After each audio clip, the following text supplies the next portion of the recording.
পাশাপাশি দুটি বহুতল, একটি সাদা একটি সবুজ। সবুজ প্রায় সেঁটে গিয়েছে সাদার গায়ে, আতঙ্কে সিটিয়ে গিয়েছেন বাসিন্দারা।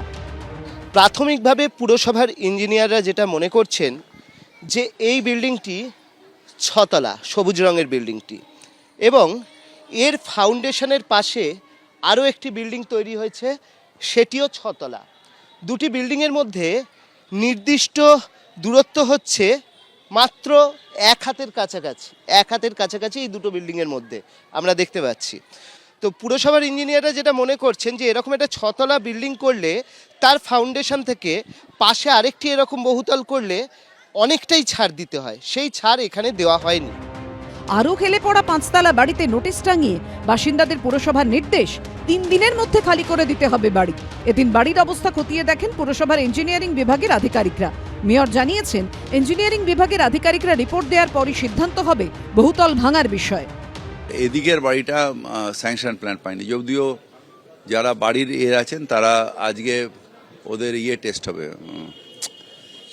স্ট্রাকচারাল স্টেবিলিটি টেস্ট হবে, এবং তারপরে ওনারা কাগজপত্র নিয়ে আমার কাছে আসবেন। এফআইআর তো নিশ্চয়ই হয়েছে, হেলে পড়া বাড়ি, তাহলে এফআইআর তো হবে। আমি হটও করি না, এটাকে স্ট্রাকচারাল স্টেবিলিটি রিপোর্ট নিয়ে ইঞ্জিনিয়াররা ঠিক করবেন, এটা মেয়র ঠিক করবে না, এটা ইঞ্জিনিয়াররা ঠিক করবে না। সব হেলে পড়া বিপজ্জনক নয়, যদি স্ট্রাকচারাল স্টেবিলিটি দিয়ে দেয় যে স্ট্রাকচার ঠিক আছে, তাহলে সেটা বিপজ্জনক। কলকাতা অনেকগুলো বাড়ি আছে একটু পার্সিয়াল একটু হেলে গেছে, সব বিপজ্জনক নয়, বছরের পর বছর রয়েছে। আমাদেরটা ঠিকই আছে দাদা, ওই পাশে ডিফারেন্সটা কম হয়ে গেছে, যার জন্য আমরা তো আশা করি আমাদের প্রমোটার ঠিক কাজ করেছে।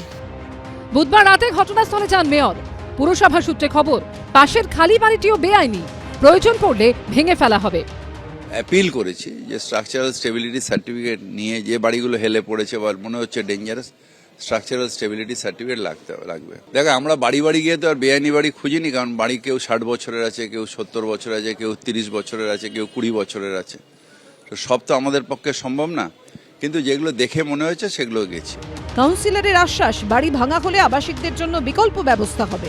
স্ট্রাকচারাল ইঞ্জিনিয়ারের রিপোর্ট চলে আসবে, রিপোর্ট চলে এসে যদি বলে স্ট্রাকচারালি বিল্ডিংটা স্টেবল আছে, তাহলে কোনো সমস্যা নেই।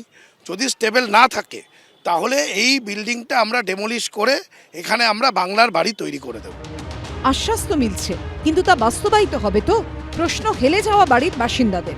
অর্ণব মুখোপাধ্যায়ের রিপোর্ট, এবিপি আনন্দ, কলকাতা।